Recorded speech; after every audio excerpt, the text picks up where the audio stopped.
Most people are not living their lives. They are flinching through them. A comment ruins their mood. A delay changes their energy. An opinion from a stranger gets to shape their day.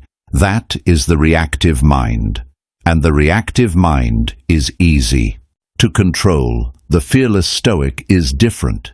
He does not hand his peace to every inconvenience that appears in front of him. He does not react to every opinion, every slight, every interruption. He stays centered, untouched. Most people never realize how much peace they lose to things that never deserved a response. That is the trap. Because the moment you start reacting to everything, you stop directing anything. Stoic rules exist to break that pattern and teach you how to stop giving power to everything that enters your awareness.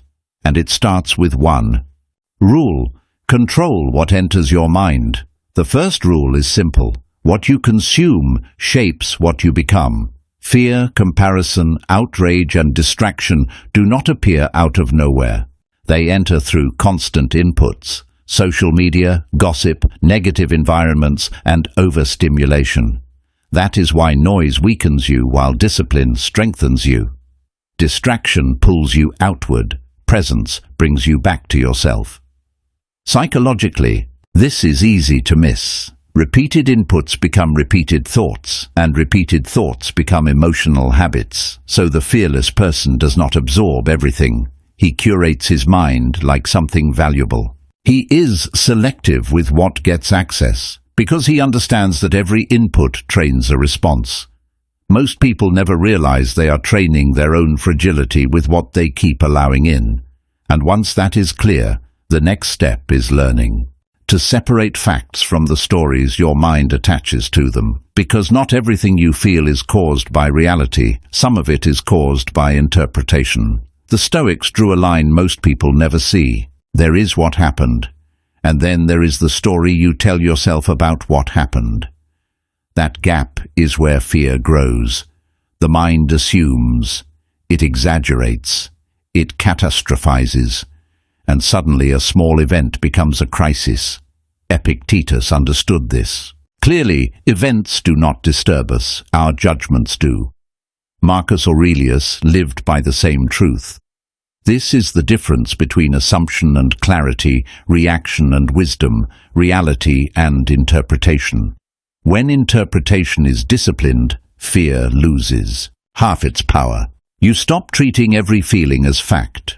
You stop reacting to shadows as if they were threats. If you keep believing every thought as truth, you will keep suffering over things that were never as bad as they seemed. And once your mind sees clearly, discomfort becomes the next test, because fearlessness is not the absence of pressure. It is the refusal to obey it blindly. Fearlessness is not the absence of discomfort. It is the refusal to obey it blindly.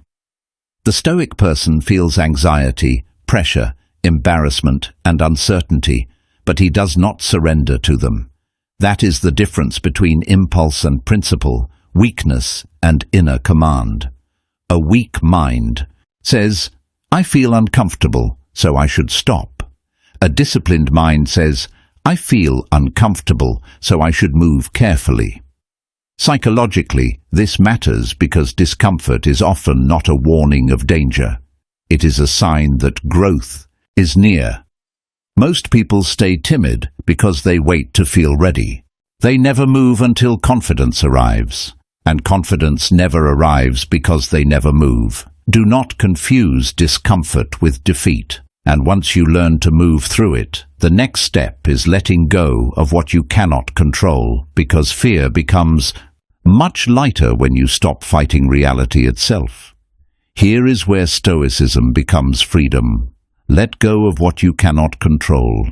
Other people, timing, outcomes, approval, none of these are fully yours, and the more you try to force them, the more anxiety you create. Control-seeking promises relief, but it usually delivers exhaustion. Acceptance, on the other hand, creates strength. This is the difference between approval and self-respect, chaos and peace. Reacting to what you cannot control is like fighting the wind. It drains you, it humiliates you, It changes nothing.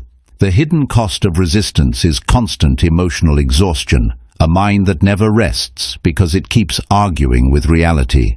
Most people never realize the peace they keep chasing is already available once they stop wrestling what was never theirs to command. And once that is understood, the final rules turn control into identity, because real strength is not a single insight, it is a life built on disciplined repetition. Here are the final rules that build real fearlessness. Keep your word to yourself. Choose discipline over mood and face hard things on purpose. Fearless people are not born that way. They are trained through repeated action, not inspiration. Every time you keep a promise to yourself, self-trust grows. Every time you avoid what is difficult, that trust weakens.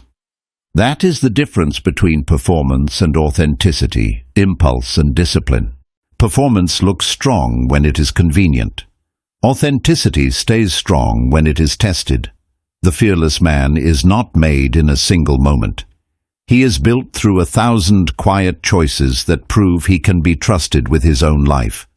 And once that trust is built, the final shift is what he no longer allows to control him, because when self-trust is strong, the fearless mindset becomes permanent. This is the reward of Stoic discipline. You are no longer ruled by panic, people's opinions, or sudden emotion. The world still moves. Other people still speak. Life still pressures you, but none of it owns you anymore.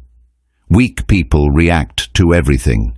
Strong people respond from principle, and that changes your whole identity. You become calmer, mentally stronger, harder to provoke, and more self-respecting. You stop living like every moment deserves your nervous system. You stop giving power to things that were never worthy of it.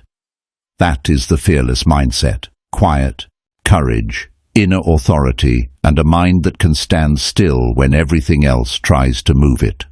If this gave you clarity, reflect on the rule you need most, comment with the one that hit hardest, and continue into the next lesson on Stoicism, discipline or emotional mastery.